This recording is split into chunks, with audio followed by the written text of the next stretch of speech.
es uno de los mayores misterios en la historia de Francia y que paradójicamente también se lo considera como de ficción, pero sin embargo es verdad. ¿Por qué? Porque el hombre de la máscara de hierro fue un ser real. Realmente existió un prisionero al cual se le vio siempre con una máscara de hierro, pero que le estaba prohibido mantener comunicación con nadie. Siempre estaba vigilado por mosqueteros, pero sin embargo se le concedía todo cuanto pidiera. Este personaje salió por primera vez en la última parte de la trilogía del escritor francés Alejandro Dumas, que es en su novela El 10 años después o El Vizconde de Bragelonne, pero que cuando fue traducida al inglés fue conocida en el mundo como El hombre de la máscara de hierro, o como se dice, The Man in the Iron Mask. Y trataba sobre la teoría la dio en un principio Voltaire.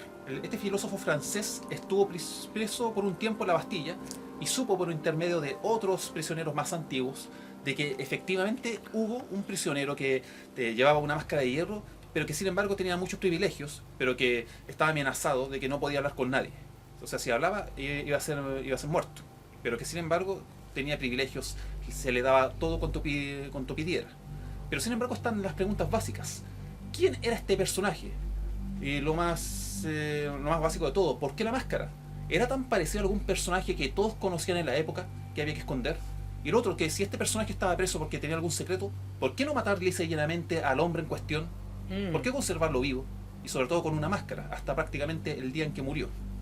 Claro, es que esta historia es similar a muchas otras donde se presenta algo que es complejo, muchas veces como que nace de la ficción, que terminamos viendo alguna película o leyendo alguna novela, pero como dice Maverick, tiene su vertiente real. Exacto, porque está... Cuando ocurrió la Revolución Francesa y las hordas del pueblo de Francia irrumpió la Bastilla y la saqueó, se encontraron documentos en donde había uno en donde decía prisionero número tanto tanto, no recuerdo el número exacto, pero decía el hombre de la máscara de hierro, muerto el 19 de noviembre de 1703. O sea, está listo. Incluso hay otros documentos que dicen sobre su existencia. Pero y saltó la duda, o sea, les llamó mucho la atención que ese documento se conserva hasta el día de hoy. O sea, ¿quién es este sujeto que sin embargo a lo mejor tenía cierta conexión con la realeza? Y de ahí al hecho de que tenía privilegios, pero que sin embargo se ocultó su rostro y su identidad. Eso se tiene incluso certeza de que él estuvo en un principio en 3 lugares presos antes de llegar a la Bastilla. Una fue en una prisión llamada de Pignerol, que está cerca de los Alpes franceses. Después este prisionero fue trasladado a la isla de Santa Margarita. Y se tiene certeza que cuando lo metieron a una de estas 2 prisiones, creo que fue a la segunda en la isla de Santa Margarita, fue con un hábito monacal como de lo que usan los sacerdotes y con una amplia capucha. Pero casi siempre en la época se lo identificaba con lo que usan los sacerdotes de la época. O sea, siempre estuvo rodeado de un halo de misterio, exacto, de ocultar a este personaje. Exacto, y rodeado con una tropa de soldados. También se tiene certeza de que hubo 2 presos famosos que compartieron celda con él. Bueno, no tanto como celda, pero estuvieron presos uno al lado del otro. Uno fue el Nicolas Fouquet, el superintendente de finanzas del rey Luis XIV, que fue quien habría ordenado, o por lo menos había tenido conocimiento del hombre de la máscara de hierro y que lo habría ordenado apresar. Y el otro sería un conde, que sería el conde de Lauzun, capitán de guardaespaldas. Estos 2 personas que habrían perdido los favores del rey Luis XIV y lo pagaron caro. Por lo tanto, después de esto, se sabe que el cancerbero, o sea, el que estaba a cargo de este preso del hombre de la máscara de hierro, era Saint-Mars, que en 1698 fue premiado y ascendido con el cargo de comandante de la Bastilla. Y se fue a esta famosa prisión y allá había terminado sus días, el hombre de la máscara de hierro. Pero sí, y incluso hay varias teorías de que dicen que esta máscara no era de hierro, sino que de terciopelo negro. Aunque dicen algunos historiadores que sujetada por un aparato de hierro. Claro, de ahí viene la degradación del concepto y hasta que terminaba como la supuesta máscara de hierro. Exacto, que tú comprenderás, Kuronox, que tener todo el día, o sea, más que todo el día, toda la vida, por años, una máscara de hierro en tu rostro, eso podía producir llagas, infecciones y muerte por septicemia. Claro. O probablemente, es que no hay seguridad acerca de esos detalles de que tal vez en la intimidad él se la sacaba. Claro. Pero lo cierto es que cada vez que tratara con personas, aunque fuera con carcelero, tenía que estar con esa máscara de hierro. Incluso se decía que lo alimentaba un sordomudo. Claro, ahora hay que tener en cuenta que La versión popular sobre esta historia es la que se maneja a partir de la película protagonizada por Leonardo DiCaprio. La más conocida. Claro, la más conocida, y estos mosqueteros, entre ellos están, ¿cómo se llama ese actor? El primero, Jeremy Irons, Sí, gran actor. como Aramis, lo admiro mucho. Gabriel Byrne, un actor irlandés famoso que hizo de D'Artagnan. Sí. Gerard Depardieu hizo el mosquetero Gerard Porthos, Depardieu, sí. y John Malkovich hizo del mosquetero Athos. Claro, o sea, un elenco bastante importante. Y esta película es, bueno, es bastante popular y conocida. Y es la que nos trajo, o la que trajo al público en general esta historia. Así es, bueno, han habido otras adaptaciones, Claro. muchas otras películas, pero esto como fue la última, fue como la más conocida. Claro. Y toma la teoría que da incluso Voltaire, el filósofo, y que retomó Alejandro Dumas en su novela, como ya dije, El Vizconde de Bragelonne, que dice que supuestamente el hombre de la máscara de hierro habría sido un hermano gemelo de Luis XIV. De los 14. Que al nacer, que este habría sido el hermano mayor, o sea, aunque sea mayor por minutos, y cuando nació decidieron ocultarlo. ¿Por qué? Porque sus padres tenían miedo de que al ser dos hermanos gemelos podrían disputarse el derecho a la corona y podrían dividir a Francia en dos reinos diferentes. Claro, ahora uno se podría preguntar, bueno, ¿y por qué no lo mataron simple y llanamente? Estaba hablando de nobles, de sangre azul, o Realeza. sea, realeza, no es fácil llegar y acabar con la vida de alguien así. Exacto, no puedes llegar y matarlo de esa manera. O sea, al parecer lo que habrían hecho en un principio, dice esta teoría, es tomar al hermano mayor y exiliarlo, bueno, en una parte desconocida de Francia y ocultarle su identidad. Pero cuando ya era adulto y se dio cuenta de quién era, al tener conocimiento de esto le habría valido esta condena. Porque Luis XIV, su hermano que ya estaba en el trono, cuando le informaron, oye, tu hermano ya sabe quién es, él le dio miedo de que él reclamara su lugar en el trono, él ordenó su arresto, ya póngale una máscara de hierro de por vida, para que así nunca sea una amenaza para mi reino. Así se habría cumplido su voluntad. Pero sin embargo, esa es solamente una de las muchas teorías. Porque también eso llama la atención, pues, ¿por qué la máscara sea tan conocida? ¿A quién se parecería este personaje? Otra teoría, dicen que pudo haber sido el mismo Luis XIV, que habría sido metido en esta cárcel por un medio hermano, engendrado de manera ilegítima. Incluso hay otras fantasías, como la que ya dije de los mosqueteros que están del lado bueno, o sea, del lado del hermano mayor, que para tratar de derrocar a Luis XIV, que era un rey despótico y cruel, como se lo muestra la película. Pero otra hipótesis que no es menos sensacional dice que el hombre de la máscara de hierro habría sido el verdadero padre de Luis XIV. Y esto aquí es una teoría más o menos loca. ¿Por qué? Porque en la época el padre de Luis XIV, Luis XIII, de cuyo vigor sexual hay razones bastante fundadas, todos dudan de su vigor sexual, ya lleva muchos años, más de 13 años, sin tener relaciones sexuales con su esposa Ana de Austria. Y entre 13 o 20 años, sí, fueron muchos años. Ana de Austria en 1638, ¿sí?, era una mujer ya madura. Y Luis XIII estaba desesperado por un heredero. Por lo tanto, este maquiavélico personaje, que el cardenal Richelieu, se rumorea a la corte que él puso la solución.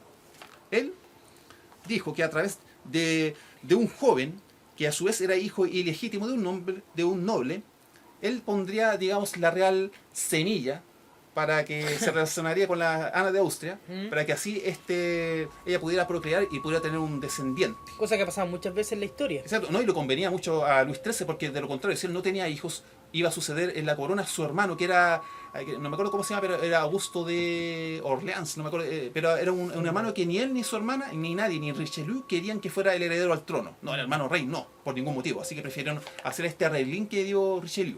Así que este mozo pasó la noche con Ana de Austria, se le pagó una pensión una vez que él dio la real descendencia, se le pagó una pensión y fue despachado al exterior con esto para que nunca más volviera. Pero sin embargo, este noble, muchos años después, volvió a Francia. Dicen que para tratar de chantajear a la reina Ana de Austria, pero sin embargo su asombroso parecido con el rey Sol le valió esta condena. Y también dice que por tratar de chantajear a Ana de Austria, en vez de eso lo apresaron y le pusieron la máscara de hierro. Sin embargo, el monarca hizo esto porque no quería cometer parricidio. O sea, sería, ya no importa, o sea, si bien mi padre era hijo ilegítimo, o sea, un bastardo de un noble, no puedo matarlo. Así que mejor póngale una máscara y enciérralo de por vida. Sí, mira, me llama la atención que dentro de las teorías incluso aparece Molière, también fue dramaturgo francés, creador del formato del ensayo. Nicolas Fouquet, ministro de Finanzas. Mattioli, un estafador. Ahí viene otro. ¿Por qué dicen que Mattioli? Porque dicen que una vez que murió el hombre de la máscara de hierro, lo sepultaron en el cementerio de San Pablo, con el apellido Marchioli o Mattioli. Y ahí nos faltan quienes piensan que pudo ser Ercole Mattioli, o sea, un funcionario de Ferdinand Charles, duque de Mantua, que habría traicionado la confianza real, revelando a cortes extranjeras secretos de Estado que todavía debían mantenerse guardados bajo secreto. Incluso dice que pudo haber sido el mismo Voltaire, el mismísimo Voltaire también. Sí, también, pudo eso ser el hombre de la máscara de hierro. Me llama la atención, claro. Dicen que ninguna de estas teorías es plausible porque no hay pruebas. Claro. Ahora es interesante, como lo tratas tú, desde el punto de vista del misterio, del por qué tanto, para la redundancia, misterio en torno a esta historia de encerrar a un tipo, de utilizar una máscara, de ocultarlo, de que tenga una protección y un cuidado tan celoso, claro. Exacto. ¿Cuáles serían? Quizá habían otros motivos mucho más profundos detrás de esto. Mire, aquí, en donde esta fuente que tengo acá, dice una hipótesis que dicen que es bastante proclive a la verdad. Porque hasta el día de hoy no es, los especialistas dicen que no hay concordancia en quién fue. O sea, se mantiene el misterio. La gente de la época hizo el trabajo bien. Y dentro de las teorías que se manejan, Maverick, tú que estás más cercano a este tema, ¿cuál sería la teoría más plausible, la más creíble acerca de quién sería la persona que estaría detrás de la máscara de hierro?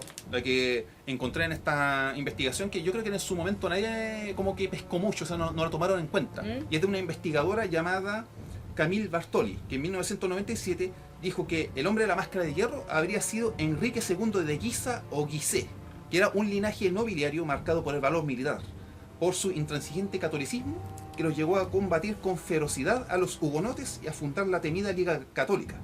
Y dicen que el poder era tan grande de esta familia, porque dicen que también el tercer duque de Enrique I de Lorraine, dice, fue el desencadenante de la matanza de San Bartolomé en 1572, y que terminó asesinado en 1588 por orden del también rey Enríquez III. Y el poder de este linaje se basaba en que contaba con el apoyo del Papa, o sea, del pontificado. Y en que, según Bartoli, esta investigadora francesa, ostentaba títulos legítimos para reclamar la corona de Francia. Así que el hijo del duque asesinado, que se encadenó la matanza de San Bartolomé, el también duque Carlos I de Guisa, lo mandaron a prisión a los 18 años, pero se escapó. Y en 1593 lo proclamaron rey por sus seguidores, con el aval de España y la Iglesia. Pero después de esto, dicen que aquí se mete, como aquí dice el texto, aquí dice conspiración masónica, pero no quiero darle ese nombre.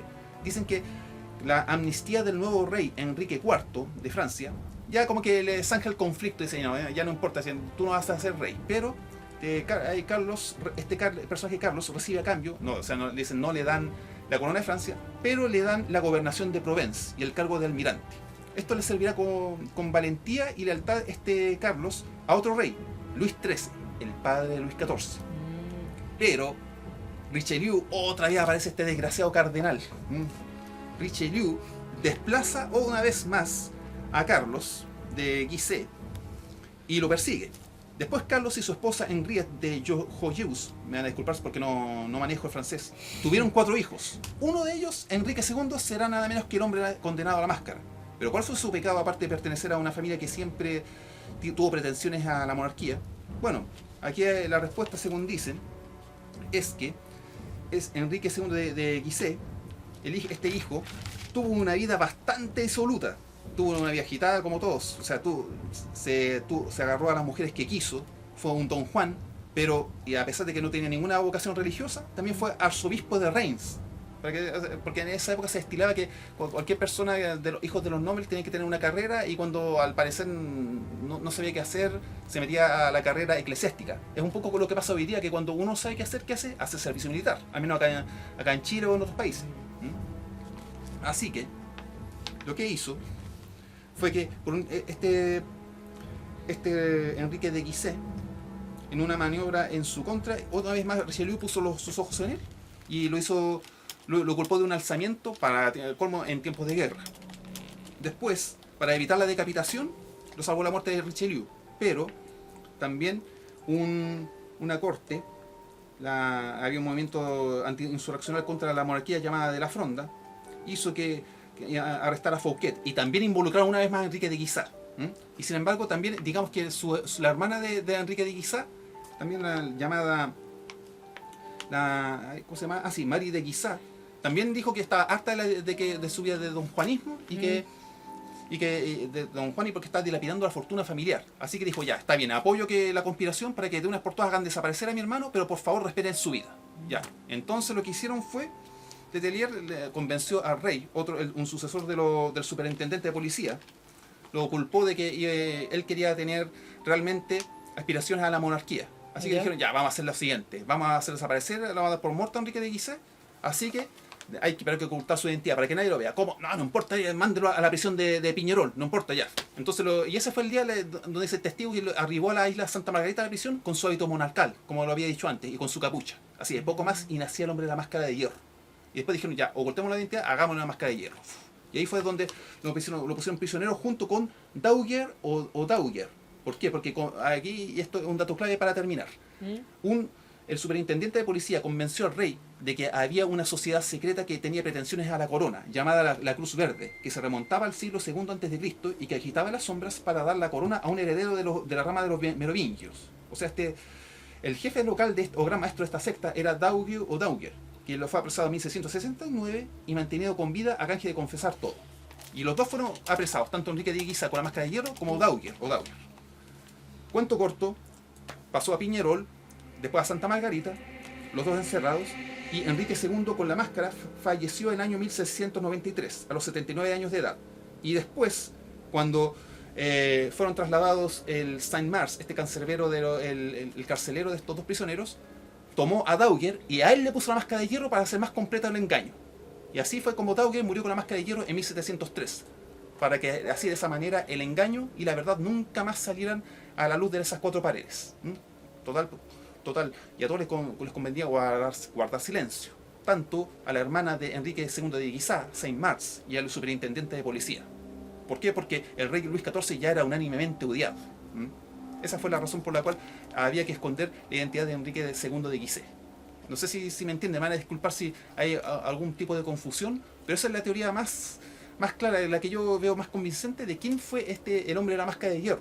Un noble que sí, a lo mejor no tenía intenciones de tener algún tipo de pretensión de llegar a ser rey de Francia, pero que sin embargo tener los poderes y temiendo Luis XIV que hiciera unánimemente odiado y lo pudieran derrocar, ¿quién era el que tenía más posibilidades de ocupar su trono? Enrique II de Guisé. Ojalá les haya quedado claro.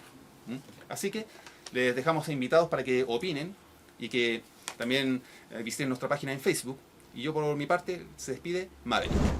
Se despide también Colonox.